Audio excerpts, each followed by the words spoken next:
Alors que je me prépare pour une autre croisière, je ne peux pas me défaire des souvenirs de dangers cachés et de la chute d'un ami qui a transformé le paradis en une leçon de sécurité. Que pourrait-il bien se passer de mal?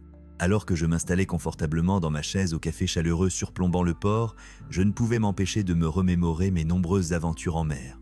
Les croisières m'ont toujours rempli de joie, du doux balancement du navire au coucher de soleil éblouissant peignant l'horizon. Cependant, alors que je me prépare pour un autre voyage, je reconnais que mes camarades seigneurs et moi devons rester vigilants face à certaines menaces qui peuvent assombrir notre expérience. Bien que l'attrait des eaux ouvertes soit indéniable, il est essentiel de souligner les réalités moins glamour des croisières après 70 ans. Dans mes conversations avec Carl et Millie, nous plongeons souvent dans les dangers silencieux qui pourraient passer inaperçus aux yeux du croiseur inexpérimenté, une conversation que je me sens obligé de partager avec vous maintenant. Les épidémies de norovirus figurent en tête de la liste des préoccupations que de nombreux voyageurs expérimentés négligent. Il y a quelques années, j'étais lors d'une croisière en Méditerranée quand une épidémie a sévi, transformant ce qui aurait dû être un voyage relaxant en une série d'événements malheureux. Tout a commencé par un simple murmure de maladie. Certains passagers se sont sentis mal et les repas ont commencé à disparaître avant que les appétits ne reviennent. Et bien que j'ai réussi à éviter ce virus, j'ai appris de première main à quel point il est crucial de garder l'hygiène à l'esprit. Se laver les mains régulièrement et éviter les espaces bondés pendant les saisons d'illness étaient mes boucliers contre l'ennemi invisible qui rôde à bord. J'en suis ressorti non seulement avec ma santé intacte, mais aussi avec une nouvelle appréciation pour le pouvoir d'être proactif. Je me souviens d'avoir discuté de ce sujet même avec Carl, qui a partagé ses propres expériences maritimes. Il s'est exclamé en riant « Evelyne, si seulement tu avais vu comment nous nettoyions le pont à l'époque, tout le monde était un soldat de la mer quand il s'agissait de propreté. » Son humour a allégé l'atmosphère, mais sa réflexion a résonné profondément. Les habitudes que nous négligeons souvent deviennent essentielles à mesure que nous vieillissons. Par exemple, avoir du gel désinfectant et des lingettes peut transformer n'importe quelle expérience de repas ou sortie au théâtre en une aventure plus sûre. Réaliser que la précaution ne diminue pas le plaisir, mais améliore notre expérience globale est une perspective émancipatrice. Après tout, n'est-il pas préférable d'avoir quelques précautions supplémentaires que de se retrouver coincé dans nos cabines? Il y a ensuite la question de l'hydratation. Un autre danger silencieux qui passe souvent inaperçu. J'ai vu tant de passagers lors de cette croisière en Méditerranée s'adonner à des cocktails au bord de la piscine sans réfléchir un instant à leur consommation d'eau. Millie, toujours si joyeuse, nous a rappelé combien il est facile de se laisser emporter par les festivités en mer. « Nous nous amusons trop pour avoir soif », a-t-elle dit avec un éclat dans les yeux. Beaucoup oublient qu'avec le soleil qui tape et l'air salé qui absorbe l'humidité, il est impératif de rester hydraté. La déshydratation peut entraîner des vertiges et de la fatigue, ce qui pourrait entraver notre capacité à profiter de tout ce que la croisière a à offrir. C'est une pratique simple de boire un verre d'eau entre les cocktails. Pourtant, cela fait une énorme différence. Alors que nous discutons, Carl a partagé un autre rappel important concernant les risques de l'exposition prolongée au soleil. Lorsque je dirigeais des missions en tant qu'officier, je devais toujours être conscient de la sécurité solaire. Nous ne sommes pas différents maintenant. Sa voix était ferme, chargée du poids des années passées à former les autres. Il est maintenant plus crucial que jamais de protéger notre peau de ces rayons impitoyables, surtout après 70 ans, lorsque le corps perd de sa résilience. Je veille à porter mon chapeau à large bord et à appliquer de la crème solaire régulièrement. En fait, je dois avoir une petite collection de chapeaux ces jours-ci. Ce que je réalise, c'est que promouvoir la sécurité solaire peut être une partie amusante de notre expérience de croisière, suscitant des conversations sur nos chapeaux de soleil préférés. Alors que nous poursuivions notre conversation sur les dangers silencieux des croisières après 70 ans, j'ai décidé de partager une histoire qui me fait toujours réfléchir. Une chère amie à moi, Marjorie, qui était également dans la soixantaine, a eu un petit accident lors d'une croisière l'année dernière. Nous étions toutes les deux sur le même navire, en route vers les plages magnifiques des Caraïbes. Un soir, alors que nous nous précipitions pour prendre un cocktail au coucher de soleil, Marjorie a glissé sur un pont humide et est tombée. Heureusement, elle n'a souffert que d'un poignet foulé. Mais cela l'a conduite à l'infirmerie du navire pendant quelques jours, ternissant son moral et son programme. Cet incident a souligné à quel point la sensibilisation et les mesures préventives peuvent être cruciales lorsqu'on navigue sur les surfaces agréablement glissantes d'un bateau de croisière. Je ne pouvais m'empêcher de penser à quel point cela aurait pu être évité si elle avait porté des chaussures appropriées et reconnu les dangers potentiels autour d'elle. En réfléchissant à l'expérience de Marjorie, j'ai demandé à Carl ce qu'il pensait de l'importance des chaussures. « Tu vois, Evelyne, Hâté, il commençait, ajustant son chapeau de capitaine avec un sourire complice. À l'époque de ma carrière navale, nous avions un dicton « Les pieds d'abord, la sécurité suit ». C'était tout un art d'être préparé à ce qui nous attend. Il a précisé la nécessité de chaussures de soutien avec des semelles antidérapantes. Ces sandales élégantes ou ces mocassins chics peuvent avoir l'air fantastiques, mais lors d'une croisière, la fonctionnalité doit primer. Millie, qui fredonnait une mélodie sur une tenue appropriée, s'est exprimée avec enthousiasme. Evelyne, nous voulons tous montrer nos superbes pastels et imprimés floraux, mais avec un peu de praticité, nous pouvons toujours attirer les regards tout en gardant notre équilibre. Son enthousiasme a rehaussé notre morale, nous rappelant qu'adopter la sécurité ne signifie pas sacrifier notre sens du style. La mobilité et la sensibilisation à la situation étaient des thèmes récurrents de notre discussion, mais un autre problème critique est apparu, la déshydratation. Alors que notre conversation coulait sans accroc, je ne pouvais m'empêcher de raconter ma propre expérience lors de cette croisière en Méditerranée. Au milieu du soleil et des interactions sociales, il était facile d'oublier de boire de l'eau alors que je reproduisais mes cocktails pour savourer le plaisir. Millie, toujours enthousiaste à l'idée de trouver un équilibre entre santé et joie, nous a encouragés à être attentifs à notre hydratation. J'ai appris cela à mes dépens lorsque je me suis senti un peu étourdi après une longue journée de frottement. Hâté, elle partageait, faisant tourner ses lunettes de soleil. Imagine un peu que je ne puisse pas aller danser parce que mon corps organise sa propre fête de l'eau sans moi. Ce fut un moment révélateur pour tous, et nous avons convenu que mélanger nos cocktails avec des verres d'eau nous permettrait de continuer à danser toute la nuit au lieu de nous effondrer dans nos cabines. Alors que le soleil de l'après-midi réchauffait nos visages, la conversation a glissé vers une autre menace silencieuse. L'exposition au soleil. Comme l'a rappelé Karl, ayant grandi dans l'armée, il avait vu de ses propres yeux à quel point le soleil pouvait être dur en mer, soulignant l'impact qu'il avait eu sur sa peau au fil des ans. Se protéger du soleil ne consiste pas uniquement à éviter les brûlures, Hâté il affirmait. C'est s'assurer notre avenir. Il portait un type de casquette qui témoigne de chaque saison passée sous le soleil, et j'admirais la façon dont il avait appris l'importance d'appliquer généreusement de la crème solaire.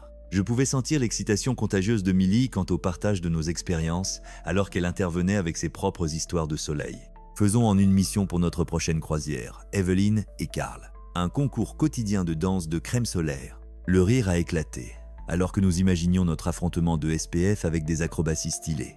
Avec un éclat de rire et un engagement, nous avons laissé nos doutes sur la sécurité solaire sur le rivage Alors que nous continuons à discuter de nos projets de croisière à venir, l'importance de l'hydratation a encore une fois pris le devant de la scène. Je me souvenais encore très bien de ma croisière en Méditerranée où je m'étais un peu trop laissé emporter par les festivités, négligeant mon hydratation au profit des cocktails et des siestes au soleil. L'histoire de Millie sur son étourdissement résonnait dans mon esprit. C'était un rappel aigu de combien nous pouvons parfois être inconscients de nos propres besoins de santé. Nous avons ri du fait que nous privilégions souvent la joie du moment aux besoins fondamentaux. Après tout, y a-t-il quelque chose de plus indulgent que de siroter une piña colada tout en regardant les vagues lécher le rivage? Mais avec notre nouvel engagement, nous avons juré de nous souvenir de nos bouteilles d'eau, en programmant des alertes sur nos téléphones pour boire plus d'eau tout au long de la journée. J'ai réalisé que ce simple acte peut nous garder vifs et engagés, suffisamment pétillants pour participer à toutes les activités amusantes du bateau. Après tout, qui veut rester dans sa cabine pendant que le monde danse autour de lui? Bien que notre discussion sur l'hydratation appropriée ait été éclairante, elle nous a naturellement amenés à aborder l'une des menaces les plus subtiles lors d'une croisière, la gestion inappropriée des médicaments.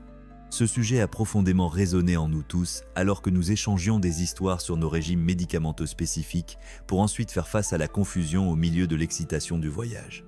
J'ai décidé de partager ma propre erreur en mélangeant négligemment mes doses du soir et du matin avant une excursion spectaculaire. Une telle confusion aurait pu entraîner de plus gros problèmes et heureusement, je l'ai relevé à temps. Karl hochait la tête, offrant des conseils avisés sur l'utilisation des organiseurs de pilules et sur le fait de prévoir des doses supplémentaires. Il a décrit comment il avait un jour navigué avec des collègues qui avaient fait des erreurs similaires, nous exhortant à créer un emploi du temps simple pour nos médicaments. Ses yeux brillaient d'une sincérité que j'appréciais. Clairement, ses souvenirs étaient encore gravés dans son cœur usé par la mer, soulignant que nous sommes responsables de notre propre santé. Millie, comme toujours, était une lumière vive dans nos conversations. Elle a ajouté sa touche pétillante habituelle, suggérant des organiseurs de pilules colorés et lumineux qui pourraient également servir de brise-glace. Rendre la prise de nos médicaments chic. Hâté, elle déclarait avec animation, faisant tourner une bouteille imaginaire de vitamines comme une reine de beauté exhiberait un trophée. Des rires ont éclaté autour de notre table, allégeant l'ambiance alors que nous nous imaginions expliquer nos piluliers colorés et à la mode aux autres croisiéristes tout en préservant notre santé. Poursuivant l'enthousiasme, elle a proposé de créer une table ronde des médicaments pour discuter de nos besoins et de nos plans respectifs pendant notre séjour à bord. Ce système de soutien pourrait nous donner à tous un sentiment de responsabilité. Et il y a de la force dans la camaraderie, surtout lorsque nous abordons ensemble les questions de santé et de bien-être. Ce qui avait commencé comme une simple discussion autour d'un café avait clairement le potentiel de se transformer en quelque chose de bien plus significatif pour nos futures aventures ensemble. Mais parler de la confusion des médicaments éveillait aussi en moi une compréhension plus profonde de l'importance de la planification pré-voyage. Cela m'a rapidement rappelé la nécessité de partager les détails concernant nos médicaments avec notre famille ou nos compagnons de voyage. Tout est une question de communauté, et je dis à Millie et Carl avec sincérité. Lorsque nous prenons en charge nos préoccupations individuelles en matière de santé, nous ne prenons pas seulement le contrôle de nos vies, mais nous créons également des liens basés sur la confiance. Carl a acquiescé, se remémorant comment les marins s'entraidaient pour gérer les incidents en mer, tout en gardant leurs loisirs à l'esprit. Il y avait de la force, de l'assurance et une promesse tacite entre ceux qui veillaient les uns sur les autres, quelque chose que j'appréciais profondément. Notre plan a commencé à prendre forme alors que nous listions chaque médicament, échangions les numéros de contact des médecins et abordions même les allergies potentielles. Alors que nous nous installions confortablement dans nos fauteuils, le dynamisme de Millie a suscité un sujet inattendu, les connexions sociales lors des croisières. « Tu sais », s'est-elle exclamée en ajustant ses lunettes de soleil surdimensionnées, « parfois j'ai l'impression que nous sommes sur cette belle île flottante, mais je m'inquiète aussi de pouvoir nous sentir isolés si nous ne prenons pas les devants. » Son observation franche a résonné en moi, me rappelant les moments où j'avais erré au milieu d'une mer de gens, tout en me sentant seul dans l'immensité du navire. Il est facile de se perdre dans son propre petit monde, surtout lorsque nous sommes entourés d'activités alléchantes ou dans l'attente d'un spectacle. Je me suis retrouvé à hocher la tête, réfléchissant au moment passé à feuilleter mon journal de voyage au lieu de rejoindre un jeu questionnaire ou un cours de danse. Après nos discussions précédentes sur les médicaments et l'accessibilité, j'ai réalisé qu'il était tout aussi important de favoriser les liens sociaux lors des croisières. Carl s'est penché en avant, ses yeux pétillants d'un sourire compréhensif. « Oh, je peux m'identifier, Millie. Dans mes années de service, nous étions un équipage très soudé. Si quelqu'un s'éloignait du groupe, cela pouvait mener à la solitude lors de longs voyages. » Sa voix portait la sagesse de l'expérience, et je l'écoutais attentivement alors qu'il racontait une anecdote de son service. Un de ses compagnons avait éprouvé des difficultés liées à l'isolement social durant un long déploiement, et il avait fallu que tout l'équipage se mobilise pour qu'il se sente à nouveau inclus. « Il est vital de tendre la main », souligna Carl. « Que ce soit demander à quelqu'un de vous accompagner pour déjeuner ou participer à des activités. » Son doux encouragement a animé Millie qui a déclaré « Nous devrions faire une liste d'activités sur le navire qui favorisent l'interaction. Compétons pour voir qui peut se faire le plus d'amis. » L'énergie contagieuse de Millie et Carl a suscité mon enthousiasme, éclairant une épiphanie. Cette croisière serait une aventure non seulement pour les vues et les saveurs, mais aussi pour forger des liens. Pourquoi ne pas commencer par des stratégies simples? Et je suggérais, me sentant inspiré. Nous pourrions discuter avec les membres de l'équipage pendant les repas ou envisager de participer à des excursions de groupe. L'idée même a provoqué de la joie en moi à l'idée de partager des repas avec de nouveaux amis, d'échanger des histoires sur nos vies et d'apprendre sur leur voyage. Comme cela serait enrichissant. Peut-être pourrions-nous même organiser des soirées-jeux dans nos cabines, rassemblant d'autres croisiéristes désireux de compagnie. Tout à coup, ma vision de notre croisière est passée d'un simple voyage découverte à une expérience de moments partagés remplis de rires et de nouveaux amis. Alors que nous échangions des idées sur la manière de cultiver des connexions à bord, je ne pouvais m'empêcher de me rappeler des voyageurs que j'avais rencontrés qui semblaient quelque peu fermés. Ils partageaient des repas avec des compagnons, mais s'aventuraient rarement à interagir avec d'autres en dehors de leur cercle. Mon cœur s'est serré un peu en pensant à quel point il était facile de perdre l'esprit d'exploration lorsqu'on se limite à des visages familiers. Que diriez-vous de prendre un moment pour inviter quelqu'un de nouveau? Et je lançai à mes amis, me rappelant à quel point ces moments surprenants et réjouissants peuvent conduire à des souvenirs magnifiques et des amitiés nouvelles. Soudain, un nouveau sens de mission a enveloppé notre groupe, donné la priorité au bien-être social parallèlement à tous les autres facteurs dont nous avions discuté. Avec l'idée de communauté brillamment ancrée dans nos cœurs, je leur ai rappelé avec emphase que tout comme les médicaments et la mobilité méritent notre attention, notre désir de camaraderie le mérite aussi. Il peut être intimidant pour quiconque, surtout à mesure que nous vieillissons, de faire le premier pas et de se présenter. Pourtant, cette vulnérabilité porte toujours ses fruits.